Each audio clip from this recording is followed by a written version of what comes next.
નમસ્કાર વિદ્યાર્થી મિત્રો, હું શૈલેષ દલસાણિયા આપનું હાર્દિક સ્વાગત કરું છું. હવે આપણે યુનિટ 3 અને રીડ 2 માં સ્ટ્રેસ કંટ્રોલ એક્સરસાઇઝ છે આપણે જોતા હતા. એમાં આપણે પ્રશ્નો જવાબ છે એ જોઈએ છીએ, બરાબર? તો ખાસ ધ્યાન રાખજો, આમાં પણ પ્રશ્નો જવાબ જ હશે આ લેક્ચરમાં પણ, બરાબર? ઓકે. અને જો આ માર્ચ 2020માં છે એ પૂછાઈ પણ ગયેલો છે, એટલે ખાસ ધ્યાન રાખજો. પહેલો પ્રશ્ન છે, vote could be one of the factors for being stressed and not being able to concentrate properly? કે what could be one factors for being stressed and not being able to concentrate properly? કે તણાવ અને ધ્યાન એકત્રિત કરવા માટે સક્ષમતા ન હોય તેના માટેનું એક બાબત કઈ હોઈ શકે? તો કે one of the factor being stress is not breathing deeply enough, કે ઊંડાણપૂર્વક શ્વાસ ન લેવો, to supply our brain with sufficient oxygen, કે આપણા મગજને પૂરતા પ્રમાણમાં ઓક્સિજન મળી રહે તે માટે ઊંડાણપૂર્વક શ્વાસ ન લેવો. તો આ પણ એક સમસ્યા છે સ્ટ્રેસ માટેની, એટલે હંમેશા ઊંડાણપૂર્વક શ્વાસ લેવો જોઈએ. આ યોગા જે હોય છે, યોગા તમને ખ્યાલ જ હશે, આસન બધા આવે છે, તેમાં જોજો બધાએ મોસ્ટ ઓફ છે એ શ્વાસ છે રોકી રાખતા હોય છે, ઊંડો શ્વાસ લેતા હોય છે. એના પાછળનું રીઝન શું? તો કે આપણું મગજ છે એ એકદમ શાંત રહે, રિલેક્સ રહે, એના માટેના જ છે યોગા. યોગા છે ફિઝિકલ એક્સરસાઇઝ પણ છે અને સાથે સાથે મેન્ટલી એક્સરસાઇઝ પણ છે, બે એક્સરસાઇઝ છે. Vote kind of breathing do we when we stressed?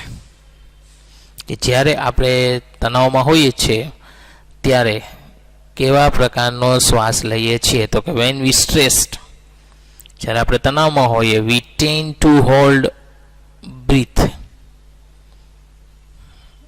Or only breath in shallow ways, કે આપણે શ્વાસ રોકીએ છીએ, tend to hold our breath એટલે આપણે શ્વાસ રોકીએ છીએ, અથવા તો only breath in shallow ways, અથવા તો આપણે છીછરો શ્વાસ, શેલો એટલે શું થાય? છીછરો શ્વાસ લઈએ છીએ, using only the top part of our lungs, માત્ર ફેફસાના ઉપરના ભાગનો ઉપયોગ કરીએ.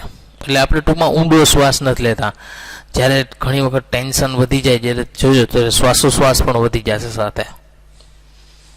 Y are we unable to concentrate being stress? કે તણાવ દરમિયાન આપણે શા માટે ધ્યાન એકત્રિત કરવામાં અસક્ષમ છીએ? તો કે we are enable to concentrate and being stressed, કે તણાવ દરમિયાન આપણે એકાગ્રતા અથવા ધ્યાન કેન્દ્રિત કરવામાં અસમર્થ છીએ, બીકોઝ કારણ કે we do not breathe deeply, આપણે ઊંડો શ્વાસ લેતા નથી, enough to supply brain with sufficient oxygen, કે પૂરતા પ્રમાણમાં ઓક્સિજન માટે આપણે પૂરતો શ્વાસ લેતા નથી. ચોથો પ્રશ્ન છે, why should we breathe deeply? આપણે શા માટે ઊંડો શ્વાસ લેવો જોઈએ? તો કે વી શુડ બ્રીથ ડીપલી, આપણે ઊંડો શ્વાસ લેવો જોઈએ, so that sufficient oxygen reach, જેથી પૂરતા પ્રમાણમાં ઓક્સિજન છે રીચ બ્રેન, મગજ સુધી પહોંચે. એ રીચનો મિનિંગ શું થાય? પહોંચવું. When we are stressed in a shallow ways, when we are stressed in shallow ways, જ્યારે આપણે છીછરો શ્વાસ લઈએ છીએ, ઓર હોલ્ડ ઓર બ્રીથ, અથવા એને રોકી રાખીએ છીએ અથવા શ્વાસ લઈએ છીએ, તો ટૂંકમાં આ રીતે છે એ શ્વાસ લેવો, ઊંડો શ્વાસ લેવો, જેથી કરીને આપણે પ્રોબ્લેમ્સ ન થાય. એના પછીનો પ્રશ્ન છે, બે પ્રશ્નો છે આમાં.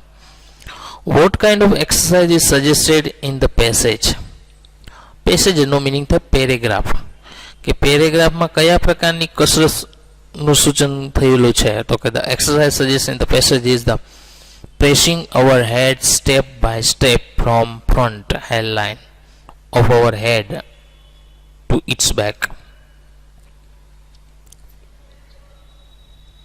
અહીં શું કીધું છે? Pressing our head step by step from the front hairline, કે આગળના વાળથી આપણે માથાને સ્ટેપ બાય સ્ટેપ, એટલે સ્ટેપ બાય સ્ટેપ તેને દબાવ. Of our head its back. What does the word crown in this passage suggest? ક્રાઉનનો અર્થ છે આ પેરેગ્રાફમાં શું સૂચવે છે? તો કે the crown, the word crown is the passage suggests the middle top part of our head, કે આપણા માથાનો મધ્યનો ભાગ એને ક્રાઉન કહેવાય. એના પછીનો પ્રશ્ન છે, what is the effect of watching fish swim slowly on our mind?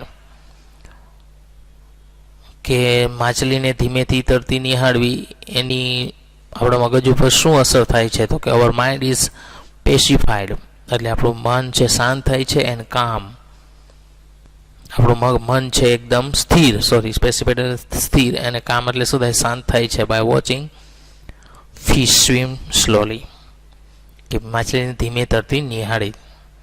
Y should we get out in nature and walk? કે આપણે શા માટે કુદરતમાં બહાર નીકળી અને ફરવું જોઈએ? કે we should gate out in the nature and walk to get stress reduce, કે તણાવને ઓછો કરવા માટે આપણે બહાર નીકળીને ફરવું જોઈએ. ઓકે મિત્રો, અહીંયા પાઠ પણ છે પૂરો થાય છે. બરાબર, ખાસ પ્રશ્નોનું પાછું પુનરાવર્તન રિવિઝન કરજો જેથી કરીને પ્રોબ્લેમ્સ ન થાય. Thank you.